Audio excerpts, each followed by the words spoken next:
Apakah kita sudah menjadi hamba yang ahli, tahajudnya bagus, atau apakah kita sudah menjadi seorang hamba yang saumnya tidak pernah bolong Senin Kemisnya, atau misalkan ada yang, puasa saumnya puasa Daud ataupun puasa Ayyamul Bid. Apakah sedekah kita sudah, di level tertinggi sehingga ketika kita bertemu bulan Ramadan kita sudah siap seperti itu. Nah, kalau misalkan jawabannya iya, alhamdulillah gitu. Tinggal itu yang perlu kita pertahankan. Karena ketika kita masuk fase bulan Ramadan ini, ketika Ramadan ini bukan saatnya lagi kita, eee, peregangan seperti itu, tetapi sudah saatnya kita lari, kita maraton, yang mana yang kita lakukan adalah 30 hari berturut-turut dan kita dituntut untuk istiqomah, yang bahkan memang klimaksnya bulan Ramadan itu ada di 10 hari terakhir.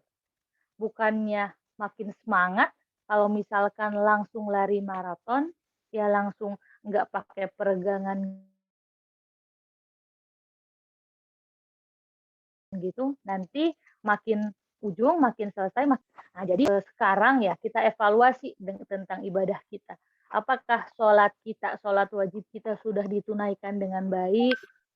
Apakah sholat wajib kita itu dilakukan di awal waktu? Jadi kita, melihat ya tentang masalah ibadah kita, apakah ibadah wajib kita sudah, terrealisasi, apakah ibadah wajib kita sudah dilakukan, dan apakah ibadah-ibadah sunnah kita sudah sudah diusahakan, seperti itu. Nah, jika sudah, maka kita perlu mengevaluasi apakah ibadah-ibadah kita itu, sudah bagus atau belum. Ketika teman-teman baca Al-Qur'an sehari baru satu halaman misalkan, tetapi kita pasang target Ramadan itu 3 juz, itu bisa, cuma memang akan agak kewalahan. Karena kita, eee, itu ya, apa, kayak syok seperti itu. Nah, jadi untuk, Ramadan ini, karena Ramadan ini bulan penuh berkah, bulan penuh diskon ya, pahala sunnah saja pahalanya menjadi pahala wajib.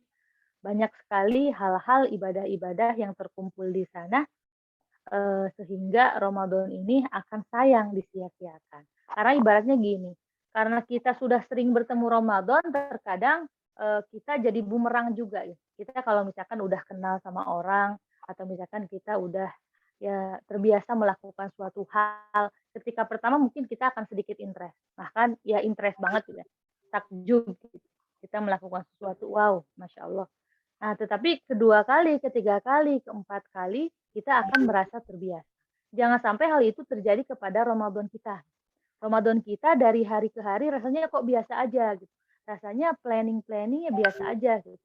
Bahkan membuat perencanaan-perencanaan menjadi lemah gitu, atau bahkan tidak membuat perencanaan sama sekali gitu. Karena sudah hilangnya perasaan kepekaan kita terhadap kemuliaannya bulan Ramadan. Jadi, di bulan-bulan ini mari kita tingkatkan ibadah kita, ibadah wajib tunaikan, ibadah sunnah diusahakan. Kalau misalkan kita melakukan ibadah-ibadah sunnah, menjaga ibadah-ibadah sunnah, maka kita pasti akan bisa menjaga ibadah-ibadah wajib. Tetapi lain halnya ketika kita tidak bisa menjaga ibadah, tetapi lain halnya walaupun kita bisa menjaga ibadah wajib, belum tentu kita bisa menjaga ibadah sunnah. Jadi, kita coba melakukan ibadah-ibadah wajib juga insya Allah, ibadah-ibadah sunnah juga insya Allah ibadah-ibadah wajib juga akan kita lakukan. Pemanasan yang lainnya juga salah satunya adalah ya perbanyak interaksi kita dengan Al-Qur'an. Karena khairukum man ta'allamal Qur'ana wa 'allama. Sebaik-baik kalian adalah orang yang belajar Al-Qur'an dan mengajarkannya. Redaksi dan ini adalah sesuatu yang bisa dilakukan secara bersamaan, belajar Al-Qur'an dan mengajarkannya. Tentu mengajarkan Al-Qur'an ini adalah sesuai kadar ya kemampuan yang kita miliki. Jadi jangan sampai ada mindset kita belajar Al-Qur'an setelah kita mengajarkan Al-Qur'an setelah kita belajar Al-Qur'an lah, setelah kita, bersanad lah, misalkan setelah kita sudah lulus lah, ataupun hal-hal lainnya gitu. Tapi memang kewajiban belajar dan mengajarkan ini dua hal yang bersamaan. kalau bisa kita melakukannya secara bareng-bareng seperti itu. Karena kita menjadi kategori manusia terbaik. Kita kadang kalau dipuji sama orang lain juga kan senang kan, disebut termasuk salah satu keluarga presiden itu kita kalau misalkan kita anak presiden kita pasti bakal bangga banget. Tetapi untuk Al-Quran ini Allah Subhanahu Wa Taala menisbatkannya langsung bahwa orang yang selalu berinteraksi dengan Al-Quran itu dinisbatkan langsung menjadi keluarga Allah Subhanahu Wa Taala. Kita bukan menjadi keluarga presiden, bukan menjadi keluarga gubernur, tetapi menjadi keluarga sang pencipta. Masya Allah. Gitu. Adapun ya pemanasan-pemanasan yang lain juga bisa dalam masalah sodakoh. Nah, sodakoh yang kita lakukan juga itu perlu pembiasaan dari sekarang. Bagaimana Allah Subhanahu Wa Taala melipat gandakan bagi orang-orang yang selalu bersodakoh. Allah melipat gandakan orang-orang yang selalu berjuang di jalan Allah Subhanahu Wa Taala. Yang selanjutnya adalah salah satu yang harus kita lakukan juga pemanasan adalah mempermudah urusan orang lain. Nah, ketika kita bisa mampu mempermudah urusan orang lain, kata Allah, "Man yassarallahu ala mu'sirin yassarallahu fid dunya wal akhirah." Siapa yang bisa membantu, siapa yang bisa memudahkan urusan orang lain, maka dia akan dimudahkan urusannya oleh Allah Subhanahu wa taala. Intinya pemanasan ya. Pemanasan kita sebelum masuk bulan Ramadan. Kalau misalkan kita tidak melakukan pemanasan dulu di awal, maka niscaya Ramadan yang akan kita lalui itu akan menjadi kurang berarti. Begitu. Kenapa? Karena ibadah yang kita lakukan itu be aja, biasa-biasa aja di bulan Rajab, di bulan Sya'ban, bagaimana nanti akan menjadi luar biasa karena kita tidak terbiasa.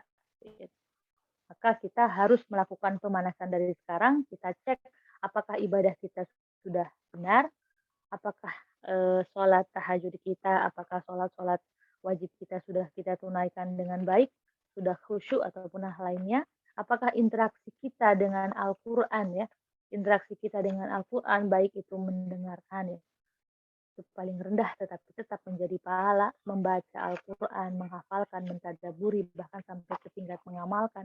Apakah kita sudah tahu kadarnya di mana gitu sehingga kita tahu mana yang akan kita koreksi. Karena memang Ramadan ini adalah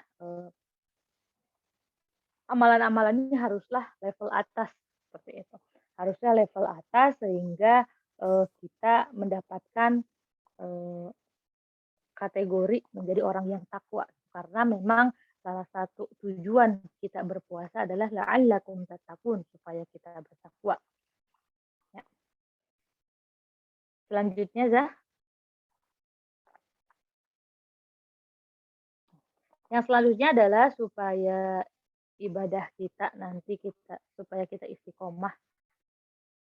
Ibadah di dalam bulan Ramadan adalah perencanaan. Jadi sebenarnya ini pure Ana yang bikin ya. Untuk tips-tipsnya tidak ada istilahnya diambil dari buku mana karena memang tentang masalah ini biasanya memang mengambil dari beberapa faktor, ada beberapa faktor dari luar dan dari dalam.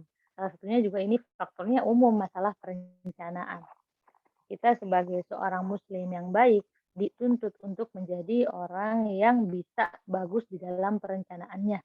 Pertama adalah buat target-target Ramadan. Silakan teman-teman dibuat dari sekarang target Ramadan kita mau khatam berapa juz misalkan. Ketika kita mau khatam 3 kali ya, 3 kali dalam bulan Ramadan berarti 10 hari sekali kita khatam. Nah, kita mencoba disamakan juga sama sekarang kayak gitu. Sekarang jarak antara kita yang tilawah yang kita baca dengan nanti itu jangan terlalu jauh sehingga kita tidak akan kaget ketika kita melakukan perencanaan-perencanaan kita. Buat target Ramadannya, kalau memang kita bisa gitu, kita lihat dari kondisi kita.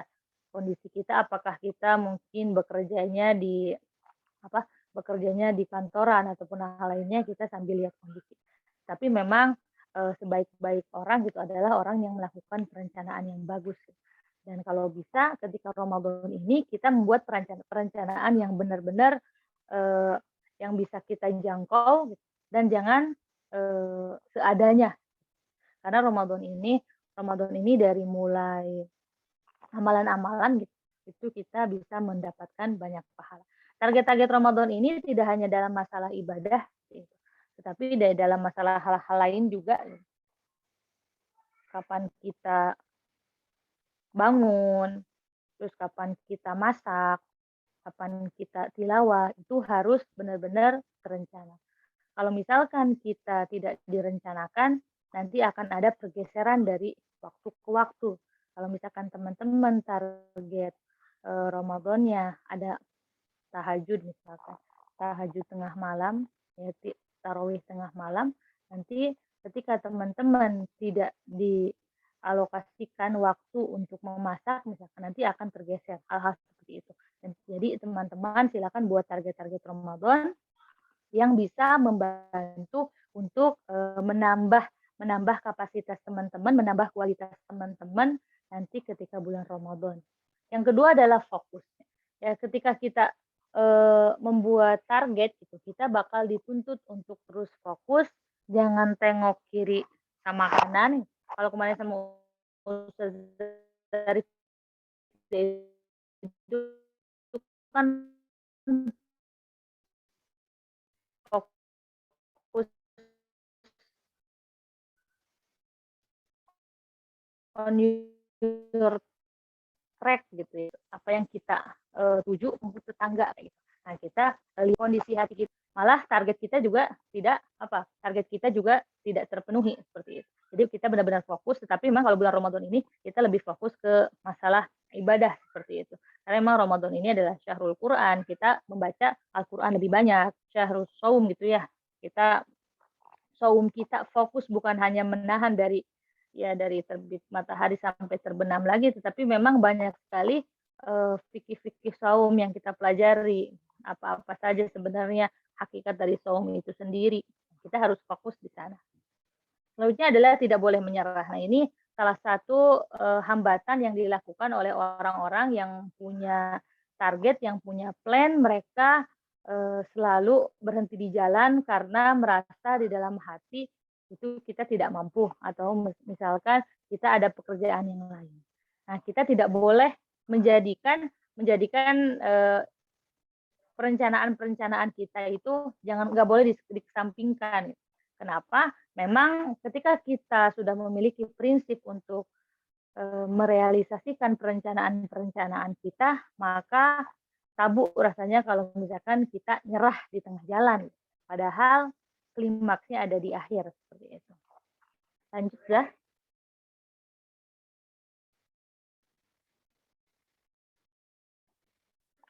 Selanjutnya adalah menyiapkan lingkungan yang baik dan kondusif. Jadi, ketika kita hendak bertemu dengan bulan Ramadan gitu, otomatis ya bahkan bukan bulan Ramadan pun kita butuh dengan lingkungan yang baik dan kondusif. Salah satunya adalah memilih teman yang baik. Ketika Rasulullah Shallallahu Alaihi Wasallam menjelaskan tentang, bagaimana perumpamaan kita dalam memilih teman ini adalah ketika kita berteman dengan, penjual minyak wangi gitu, walaupun kita nggak dikasihnya ya berarti kita dapat minyak wanginya, nggak dikasih pun kita dapat wanginya gitu.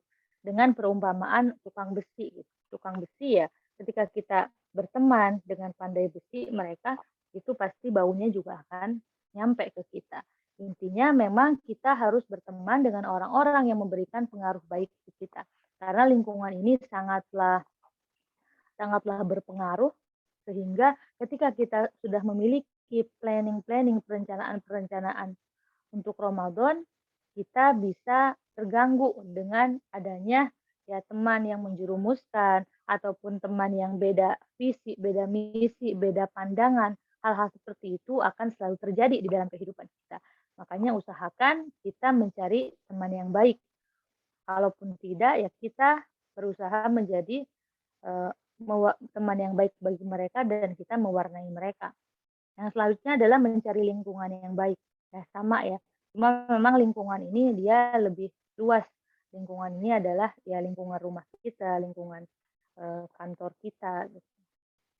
Itu adalah salah satu usaha yang kita lakukan supaya semua, target-target kita itu tercapai. Yang selanjutnya adalah bergabung dengan komunitas-komunitas yang solih. Ya komunitas-komunitas yang bagus ya, seperti teman-teman yang memiliki cita-cita untuk menjadi penghafal Al-Qur'an, yang ingin, memiliki, motivasi supaya bisa lebih dekat dengan Al-Qur'an. Alhamdulillah teman-teman sudah tergabung di dalam, kajian dan program OTW ya, on the way yang diselenggarakan oleh Rumah Quran Al-Wafi, salah satunya seperti itu. Jadi memang, sebenarnya kebaikan ataupun kejahatan, ya semuanya ada komunitasnya. Nah, kalau misalkan kita mengaku sebagai orang yang baik, kalau kita memiliki cita-cita yang luhur, cita-cita yang tinggi, maka salah satunya adalah kita mesti bergabung gitu dengan komunitas-komunitas yang bisa membawa kita menuju, yang lebih baik, seperti itu. Selanjutnya, Zah. Nah, yang selanjutnya adalah, eee, supaya Ramadan kita maksimal ya, supaya kita istiqomah adalah mempersiapkan fisik yang sehat dan bugar. Kok bisa kita membahas ya, untuk istiqomah kok bisa kita perlu fisik yang sehat dan bugar gitu. Rasulullah Shallallahu alaihi wasallam bahkan, bersabda, "Al-mu'minul qawi ahabbu ilallah minal mu'min adh-dha'if." Allah lebih mencintai gitu, lebih mencintai orang-orang mukmin yang kuat daripada mukmin yang lemah. Kenapa? Karena memang badan yang sehat, fisik yang bugar ya, fisik yang sehat dan bugar ini merupakan salah satu aset ya. Salah satu aset kita untuk melakukan, terobosan-terobosan kita dalam ibadah kita nanti di bulan Ramadan. Kalau misalkan teman-teman, mungkin ya kurang fit, kurang sehat ya secara fisik, itu nanti akan berpengaruh dengan target-target kita. Kita menginginkan sholat qiyamul lail ya, satu rokaatnya satu juz misalkan, atau misalkan satu rokaatnya setengah juz walaupun baca.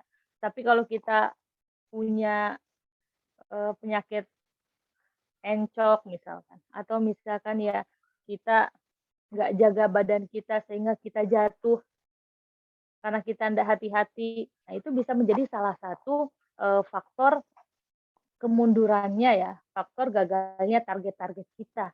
Nah, salah satunya adalah yang harus kita lakukan adalah olahraga. Kalau misalkan orang-orang yang diet itu ya, dietnya mau gitu, tapi olahraganya jarang, gitu. Itu yang, pola hidupnya yang perlu kita perbaiki. Olahraga, ya sejak zaman Rasulullah Shallallahu alaihi wasallam itu adalah, yang selalu dianjurkan.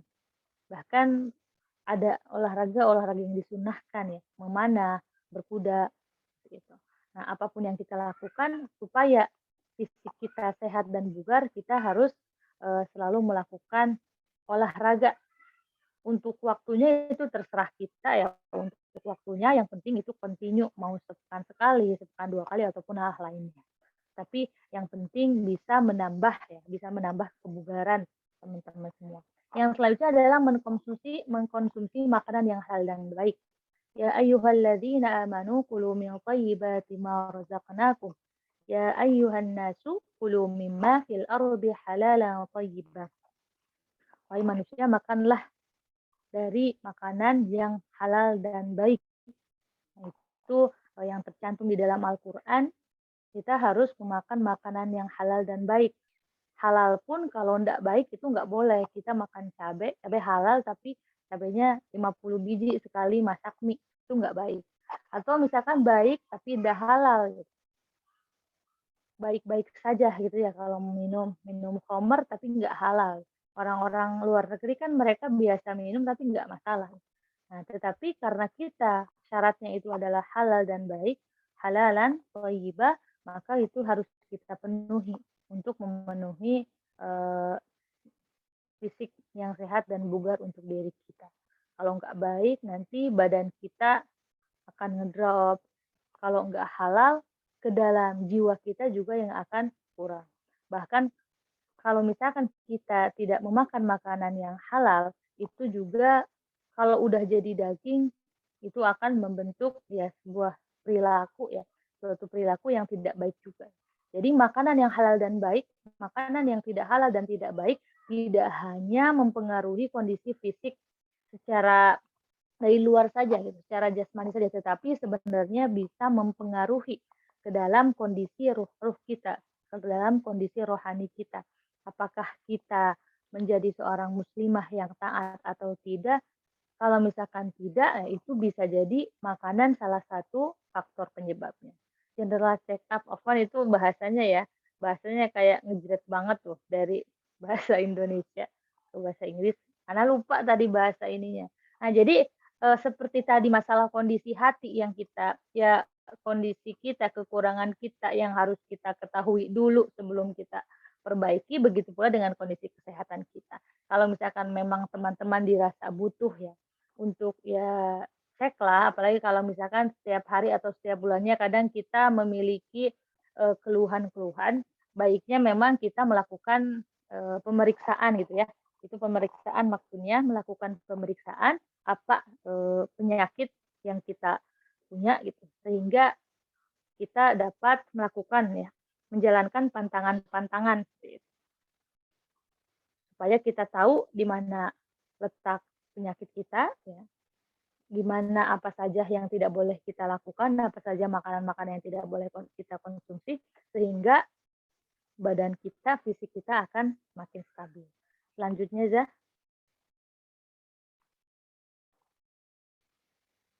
ya. Yang selanjutnya adalah yang ya, yang kedua terakhir yaitu adalah doa.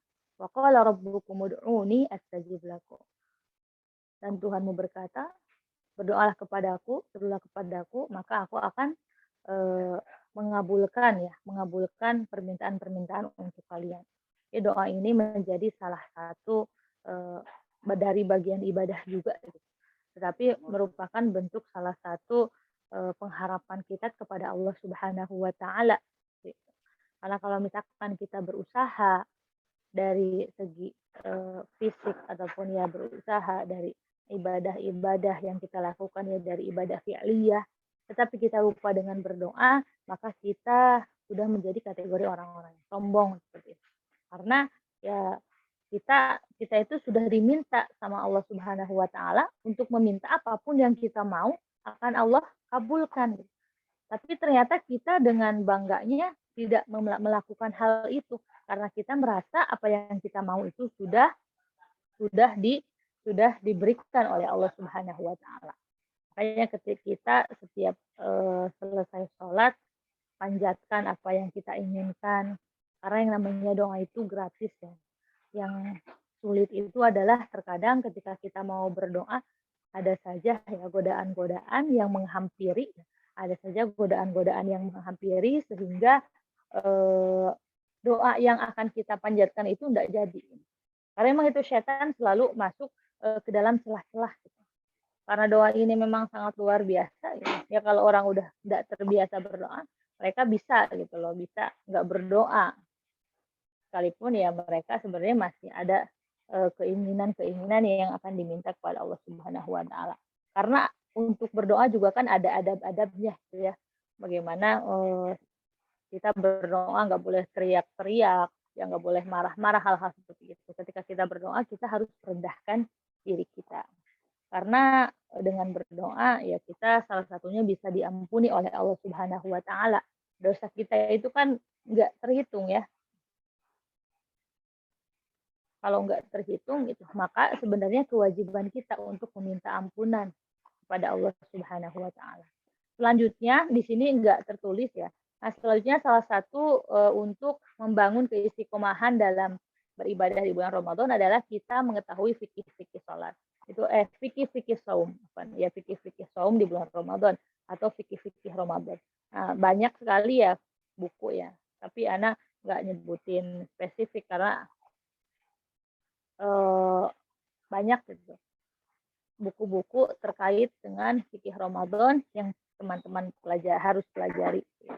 Ibaratnya kita akan masuk bulan Ramadan, setidaknya kita tahu fikih-fikih yang bisa kita lakukan di bulan Ramadan sehingga itu bisa menjadi bekal dan amalan-amalan kita nanti.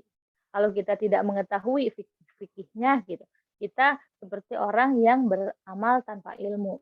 Nah, jadi ketahui ya kita harus mengetahui fikih-fikih Ramadan itu sendiri. Wallahu a'lam bishawab. Itu mungkin sedikit ya amalan-amalan supaya kita ya, yang harus kita lakukan supaya kita beristiqomah di dalam beribadah di bulan Ramadan nanti. 2 bulan itu masih lama, silakan teman-teman lakukan ya pemanasan-pemanasannya, faktor-faktor yang bisa mendukung ya untuk keistiqomahan itu.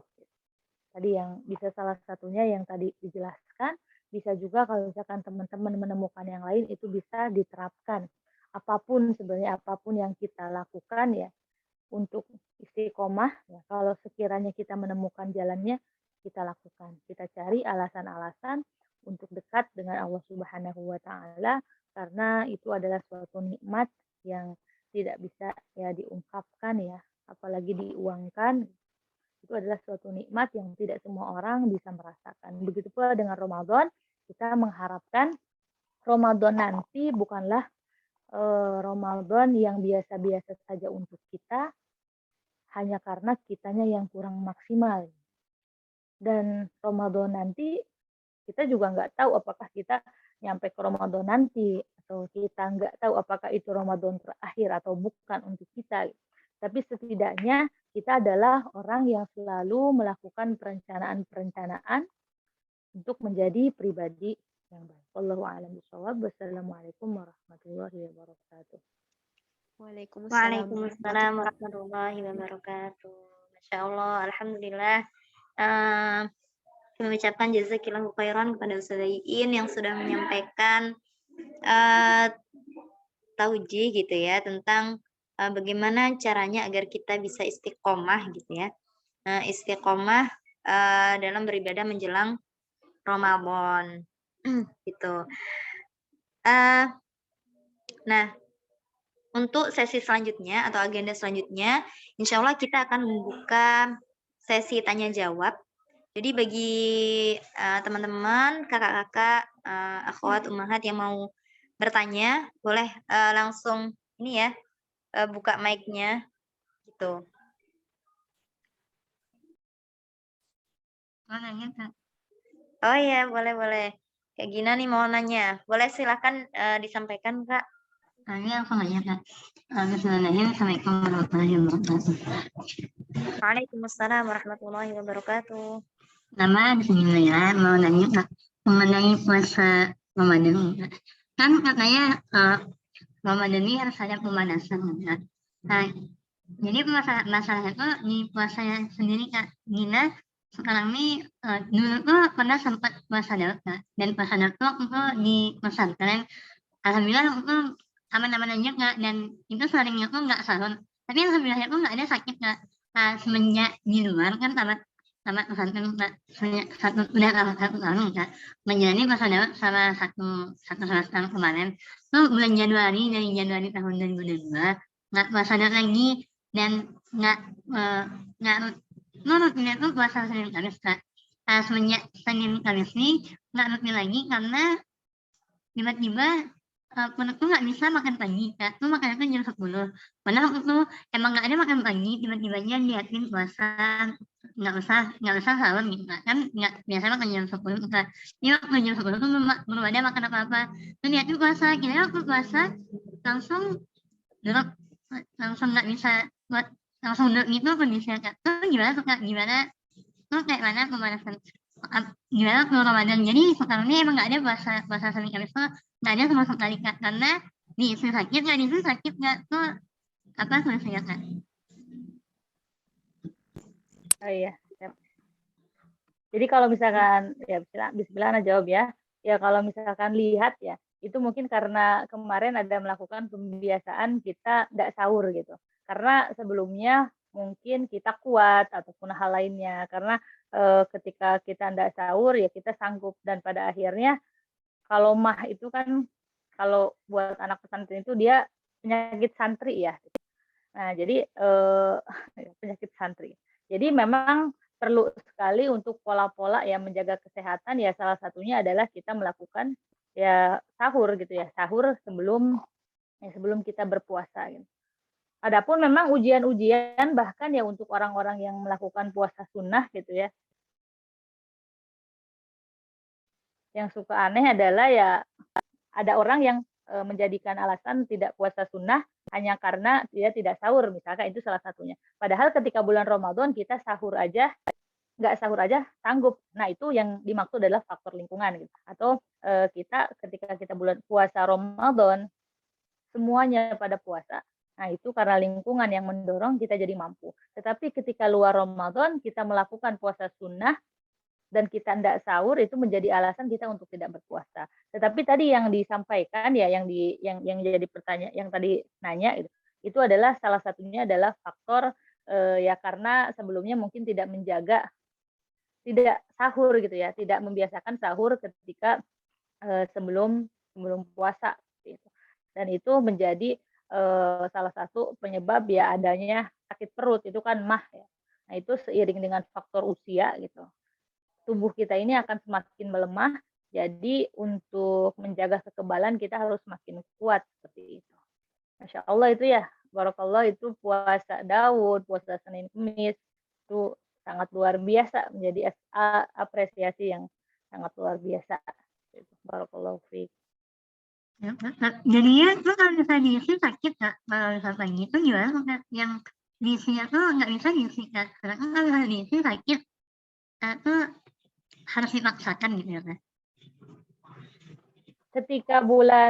Ketika sunnah gitu ya, ketika puasa sunnah sekarang ya, kita puasa Senin Kemis kalau misalkan kita bisa mencoba, sahur dan kita masih sering sakit, coba, dikonsultasikan ke dokter gitu, supaya, eee, kita ringan gitu, kita lebih ringan dari apa yang kita rasakan. Kalau misalkan memang masih belum ya, kalau memang kita masih belum bisa gitu, ya itu enggak masalah gitu. Tetapi nanti ketika bulan Ramadan ini gitu ya, ketika Ramadan ini, itu kan udah wajib gitu. Insya Allah sebenarnya untuk percepatan kualitas amalan kita tentang puasa, itu insya Allah eee, sudah mafhum gitu teman-teman, karena puasa ini adalah hukumnya wajib, seperti itu.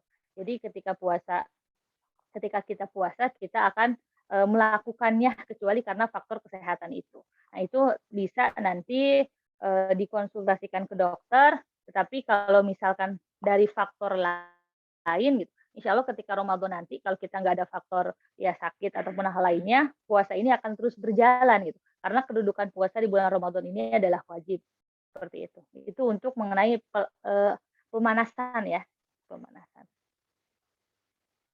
Makasih Kak.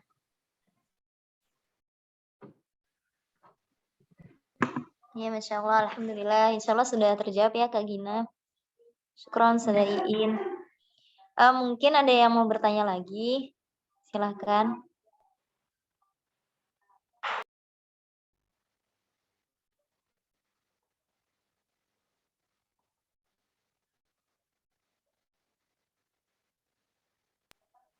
Ada lagi?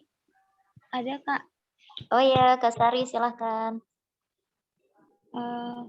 Izin bertanya Ustazah, gimana tips agar kita tuh senang baca Al-Quran bukan karena targetan gitu kan? Kalau anak sendiri kan masih kayak belum ada kayak senang tuh belum kali, masih kayak tilawah tuh karena targetan gitu. Terus tuh gimana cara kita agar menang dari hawa nafsu kita, karena kadang kita tuh udah tahu itu salah tapi tetap aja menuruti hawa nafsu. Syukran. Ya, jazakillah khairan katsir, Mbak Sari.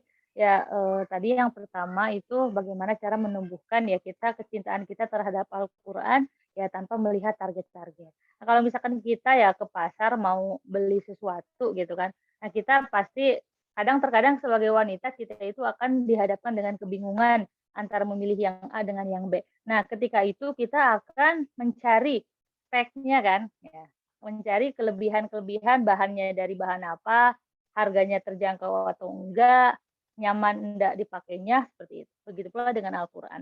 Jadi sebelum kita berinteraksi dengan Al-Quran, kita perlu mengetahui juga gitu.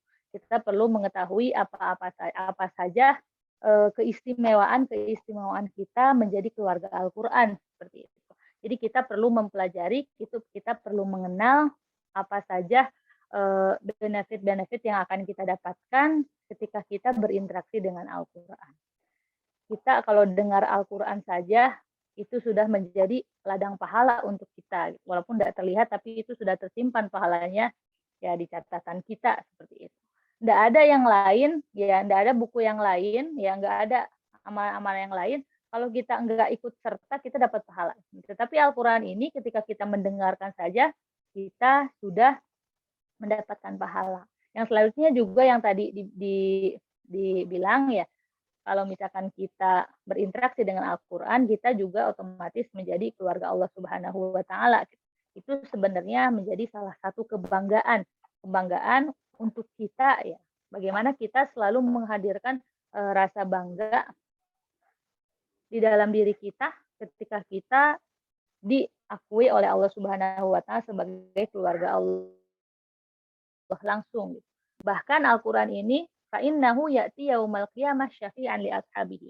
Al-Quran ini menjadi satu-satunya ya yang bisa menjadi syafaat untuk kita yang akan datang nanti di hari kiamat kelak selain syafaat dari Nabi Muhammad Shallallahu Alaihi Wasallam. Ada pula Allah Subhanahu Wa Taala akan menurunkan malaikat memberikan ketenangan kepada kita seperti itu ketika kita berinteraksi dengan Al-Quran. Jadi banyak sekali keutamaan-keutamaan yang akan kita dapatkan ketika kita berinteraksi dengan Al-Quran. Jadi bisa dicoba untuk menyelami hal-hal itu. Sekarang banyak sekali ya buku-buku motivasi Al-Quran, ya banyak sekali penyemangat-penyemangat ya supaya kita makin cinta dengan Al-Quran. Seperti itu. Jadi ketika kita berinteraksi dengan Al-Quran bukan hanya karena target, tetapi memang target sendiri itu dibutuhkan ketika kita akan menyiapkan untuk ber-Al-Quran itu sendiri. Jadi target itu tetap, gitu. Tetapi bagaimana hati kita, menjadikan hati kita lebih dekat dengan Al-Quran tanpa target-target itu. Kita meminta hidayah, meminta taufik sama Allah Subhanahu wa Ta'ala, supaya kita dilembutkan hati kita dengan Al-Quran. Mungkin kita niatnya sekarang dengan target-target, tetapi ketika kita sambil menyelami apa-apa yang menjadi keutamaan-keutamaan Al-Quran, semoga saja kelak ke depannya kita bisa ditenangkan, ya, kita bisa diberikan ketenangan ketika kita dekat dengan Al-Quran, sehingga target-target yang kita maksud, yang awalnya karena target itu menjadi ya nomor 2, nomor 3 lah, seperti itu. Yang selanjutnya ya cara menahan hawa nafsu gitu ya, bagaimana ya lingkungan menjadi salah satu faktor juga. Kita juga harus mempelajari, kalau bisa ya memperdalam ilmu agama kita. Karena memang yang namanya nafsu ya, yang namanya nafsu itu adalah sesuatu yang indah gitu kan. Hal yang nafsu itu kan diberikan keindahan di mata kita, di hati kita bahkan gitu. Tetapi ilmu agamalah yang menahannya seperti itu. Jadi di dalam hadis juga disebutkan ya kebaikan itu ya intinya ya kebaikan itu ya seperti neraka untuk kita. Dan kejahatan-kejahatan hawa nafsu kita itu seperti keindahan. Nah, yang menghalanginya adalah ilmu agama. Ilmu agama ya memperdalam, lalu kita meminta perlindungan kepada Allah Subhanahu wa Ta'ala. A'udzu bikalimatillahi tammati min syarri ma khalaq. Karena semua nafsu-nafsu yang muncul, yang datang kepada kita, tak lain adalah bisikan-bisikan syaitan seperti itu. Kita banyak berlindung kepada Allah Subhanahu wa Ta'ala, berusaha mengamalkan apa yang menjadi kewajiban kita seperti itu. Karena insya Allah sih kalau kewajiban-kewajiban yang datang kepada kita itu insya Allah kita lakukan. Tapi mungkin ya yang sifat-sifatnya ini ya makruh ataupun mungkin yang sunnah ya terkadang kita nggak lakukan. puasa Senin Kemis karena kita lapar, itu kan hawa nafsu juga hal seperti itu. Tapi memang ketika seorang hamba tingkat hati-hatinya sudah semakin tinggi, mereka akan mencoba berusaha bukan menjauhi hal-hal yang haram bahkan makruh saja, tetapi yang boleh saja ya, yang boleh saja itu sudah ditinggalkan. Jadi itu mungkin salah satu dalil kok kita yang mubah aja harus ditinggalkan seperti itu. Nah itu jawabannya mungkin salah satunya ya karena tingkat kehati-hatiannya sudah tinggi. Gitu. Jadi kita jangan lupa berdoa kepada Allah Subhanahu Wa Taala supaya dijauhkan dari godaan-godaan setan, mencoba memperdalam ilmu seperti itu. Dan kita berjuang ya, berjuang melawan hawa nafsu kita. Karena setan itu ya dari dulu Nabi Adam diminta sujud kepada Nabi Adam, iblis itu sampai sekarang mereka nggak pernah lupa kalau misalkan visi misinya itu adalah menjerumuskan umat manusia. Kita juga sebagai manusia jangan lupa visi misi kita adalah beribadah kepada Allah Subhanahu Wa Taala. Jadi kayak tempur tuh, siapa yang paling kuat antara setan sama kita. Kalau misalkan kita kalah, oh berarti setan yang menang. Jadi jangan sampai kita kalah dengan setan lah ya. Cuma memang kalau setan itu kelebihannya ya bisa melihat kita nggak bisa lihat setan.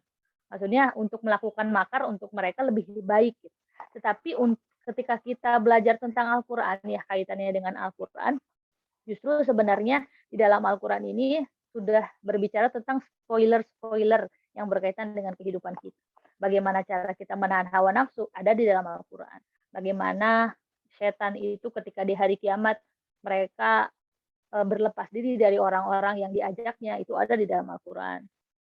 Bagaimana cara meningkatkan kesolihan kita ada di dalam Al-Quran. Bagaimana cara supaya kita tidak terjerumus ke dalam neraka ada juga di dalam Al-Quran. Jadi itu lebih jauhnya adalah Al-Quran ini datang sebagai tujuan hidup kita gitu ya. Ketika itu sudah muncul di dalam hidup kita, insya Allah tadi pertanyaan yang nomor 1 sudah terselesaikan. Bukan lagi menjadi target, tetapi itu sudah menjadi kebutuhan untuk kita dan bahkan sudah menjadi bagian dari kehidupan kita. Allahu a'lam bishawab. Alhamdulillah, jazakallah khairan. Jazakallah khairan. Insyaallah sudah dijawab ya Kak Sari. Insyaallah. Ya, alhamdulillah. Ada lagi yang mau bertanya? Mungkin kalau ada yang mau bertanya satu pertanyaan lagi.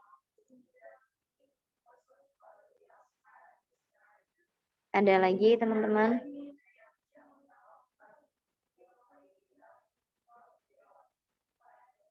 Ya Masya Allah nih teman-teman yang masih bertahan ya hadir di sini sampai akhir. Ada pertanyaan lagi? Kalau cukup, insya Allah kita cukupkan pertemuan kita pada malam hari ini. Ya Ustazah. Mungkin boleh ini Ustazah closing statement ya untuk materi malam hari ini. Ya, Bismillahirrahmanirrahim. Kita untuk menjadi pribadi yang selalu beristiqomah dalam beribadah kepada Allah Subhanahu Wa Taala itu adalah pilihan kita sebenarnya. Adapun cara-caranya itu sebenarnya sudah disuguhkan juga untuk kita. Bagaimana dengan kasih sayangnya kita diberikan lingkungan-lingkungan yang baik, kita diberikan kekuatan-kekuatan ya untuk mencoba terus beristiqomah.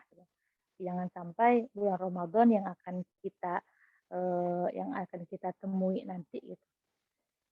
Kita bertemunya biasa-biasa saja, kita ketemunya tanpa sambutan yang luar biasa.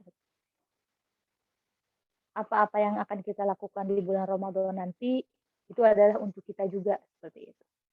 Jadi ketika kita sudah memutuskan untuk beristiqomah dalam beribadah, terutama nanti di bulan Ramadan, itu adalah pilihan kita. Semoga teman-teman semuanya selalu menjadi pribadi yang fastabiqul khairat, berlomba-lomba di dalam kebaikan. Fastaqim ya, istiqomah itu sulit karena itu sudah tingkatan paling tertinggi bahkan yang disebutkan Rasul. Tetapi bukan berarti kita tidak berusaha untuk mencapai hal itu. Kita bisa saling menguatkan, kita bisa saling menasehati gitu. Karena orang-orang di sekeliling kita ya adalah orang-orang terbaik ya, orang-orang terbaik yang bisa mengingatkan kita gitu. Bahkan kita mungkin punya keluarga yang baik ataupun hal lainnya. Mudah-mudahan kita selalu menjadi hamba yang istiqomah, kita bersiap ya untuk mengencangkan tali kita dari sekarang sebagai bulan yang kalau kata Ustazah Mawadah kemarin untuk menanam ya bulan Rajab ini Sya'ban nanti menyangi dan ketika Ramadan kita panen besar-besaran. Jazakumullah khairan katsiran kepada teman-teman yang sudah stay di sini ya. Jangan karena ini perdana ya biasanya apa namanya ya citra itu biasanya di awal katanya gitu. Nah, tetapi kalau misalkan citra ini kurang bagus, tolong jangan dijadikan kesimpulan karena insya Allah pertemuan-pertemuan kajian-kajian selanjutnya itu adalah kajian-kajian yang luar biasa, kajian-kajian yang tidak mudah untuk kita lewatkan ya karena itu akan banyak sekali ilmu-ilmu yang akan kita dapatkan. Gitu. Mudah-mudahan kita semua menjadi orang-orang, menjadi pribadi yang selalu mengejar kebaikan dan berlomba-lomba di dalam kebaikan. Syukran, Zah. Ya, alhamdulillah, masya Allah, jazakillahu khairan, Ustazah Iin, kita semua sharingnya, doanya dan lain-lain. Semoga Ustazah sekeluarga beserta ini ya ponpesnya selalu Allah berkati, sehat selalu Ustazah. Amin. Insya Allah kita sesi dokumentasi dulu sebelum ada sedikit pengumuman gitu ya yang akan Ana sampaikan. Jadi silahkan teman-teman yang belum on cam ya boleh dibuka nih kameranya. Kita dokumentasi dulu ya biar saling mengenal. Mungkin boleh di ini Ustazah email boleh dipandu.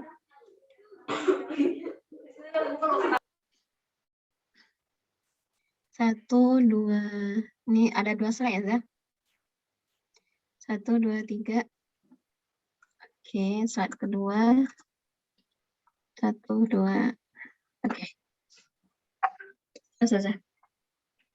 Alhamdulillah, jazakillah khairan Ustazah.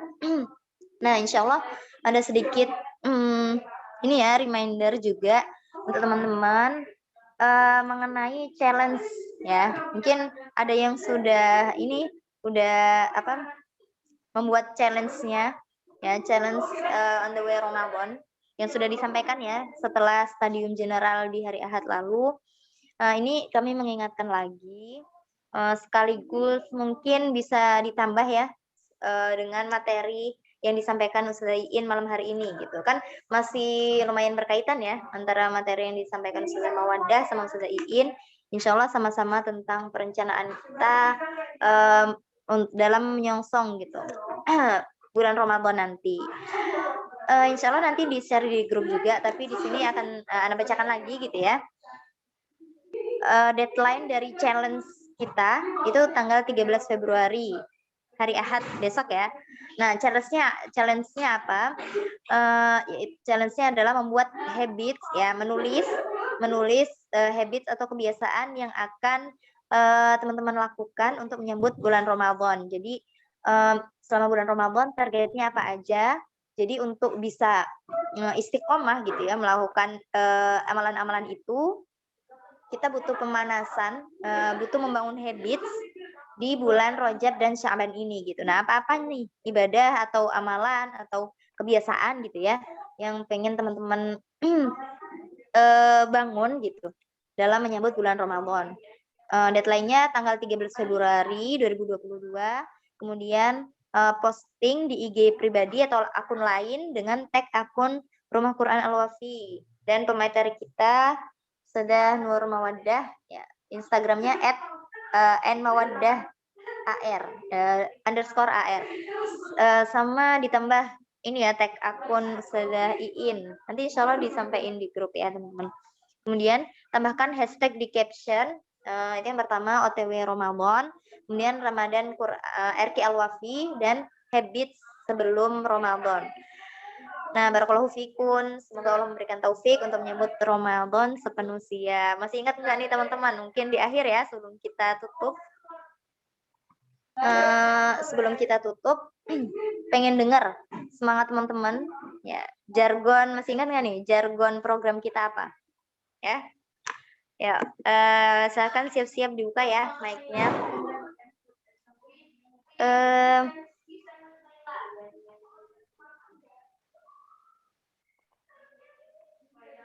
Ya, program On the Way Ramadan.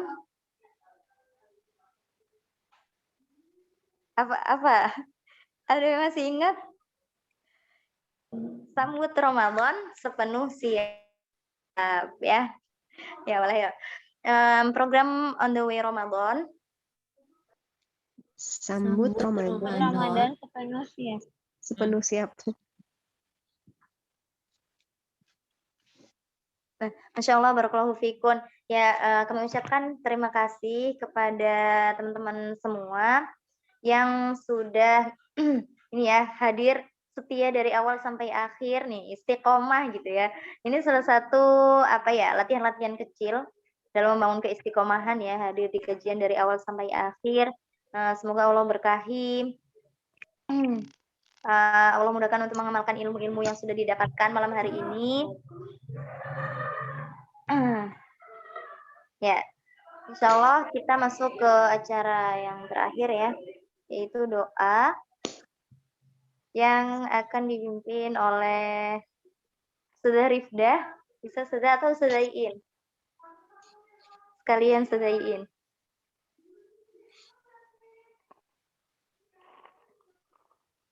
Siapa? Ustazah Iin boleh deh, sekalian. A'udzubillahi minasyaitonirrajim. Bismillahirrahmanirrahim. Allahumma rahamna bil Qur'an waj'alhu lana imaman wa nuran wa hudan wa rahmah.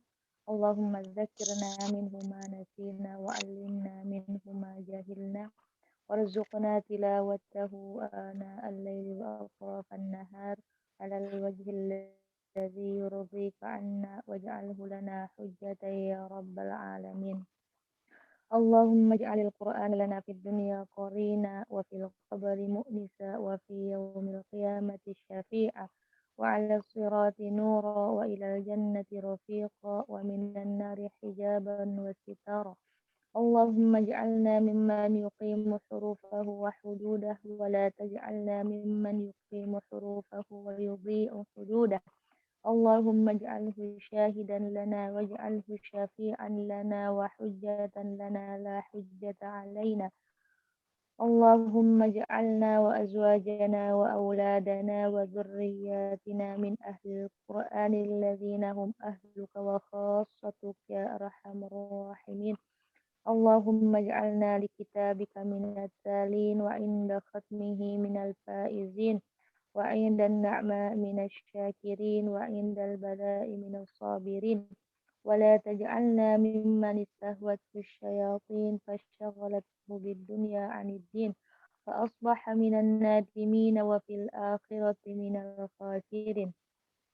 اللهم لا تدع لنا في مقامنا هذا ذنبا إلا غفرته ولا هما إلا فرجته ولا كربا إلا نفسته ولا دينا إلا قضيته ولا عسيرا إلا يسرته ولا عدوا إلا خذلته ولا مريضا إلا شفيته ولا مبتلي إلا عافيته ولا ميتا إلا رحمته ولا ضالا إلا هديته ولا حاجة من حوائج الدنيا والآخرة هي لك رضا ولنا فيها صلاح إلا أعنتنا على قضائها ويسرتها برحمتك يا أرحم الراحمين. ربنا آتنا في الدنيا حسنة وفي الآخرة حسنة وقنا عذاب النار. وصلى الله على نبينا محمد وعلى آله وأصحابه الأخيار وسلم تسليما كثيرا سبحان ربك رب العزة عما يصفون وسلام على المرسلين والحمد لله رب العالمين. شكرا. خيرا. Ya, alhamdulillah. Alhamdulillah kajian Quran kita malam hari ini sudah selesai. Mari kita tutup agenda kita dengan sama-sama membaca hamdalah dan doa kafaratul majelis. Alhamdulillahirabbil alamin. Subhanakallahumma wa bihamdika asyhadu an la ilaha illa anta astaghfiruka wa atubu ilaik. Ana mohon maaf jika dalam memandu acara pada malam hari ini ada kekurangan gitu ya, kesalahan, mohon maaf. Dan ayo teman-teman selalu ini ya, ikuti terus gitu kajian dari RQ Al-Wafi di pertemuan-pertemuan berikutnya gitu. Boleh diajak saudara-saudaranya gitu ya, teman-temannya gitu. Biar sama-sama mempersiapkan diri dalam menyongsong bulan Ramadan gitu ya. Jazakumullahu khairan. Ana akhiri, wassalamualaikum warahmatullahi wabarakatuh. Waalaikumsalam warahmatullahi wabarakatuh. Wabarakatuh.